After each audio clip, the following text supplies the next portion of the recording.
তো নমস্কার বন্ধুরা, আমি সুপ্রভাত মান্না। দেখুন, এখনকার সময় না ডাইরেক্ট সেলিং কোম্পানি বহু কোম্পানি আছে, নেটওয়ার্ক মার্কেটিং বহু কোম্পানি আছে, আর বহু মানুষ খুবই দ্রুত গতিতে আজকে নেটওয়ার্ক মার্কেটিং বা ডাইরেক্ট সেলিংয়ে জয়েনিং করছে, কাজ শুরু করছে। কিন্তু এই সিস্টেমে দেখতে গেলে প্রায় আপনার 90-95% মানুষ আজকে আনসাকসেস। কেন জানেন কি? কারণটা একটাই, এই 95% মানুষ, 90% মানুষ যারা শুরু করে বাস এটা কনসিস্টেন্সি করে না, লাগাতার করে না।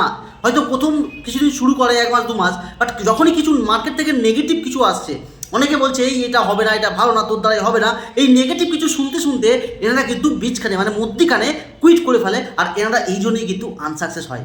আর যারা সাকসেস হয় 5-10% মানুষ, তেনারা কী করে, নিজের লক্ষ্য নির্ধারিত করে বি কনসিস্টেন্সি এভরিডে, প্রতিটা দিন কাজ করে এগিয়ে চলে, কোনো নেগেটিভ কথা শুনে না, নেগেটিভ দেখে না, আর নেগেটিভ বলেও না। তেনারা প্রতিদিন কাজ করে এগিয়ে চলে, তো একদিন এনারা ঠিকই সাকসেস হয়ে এগিয়ে চলে ডাইরেক্ট সেলিং সিস্টেমে।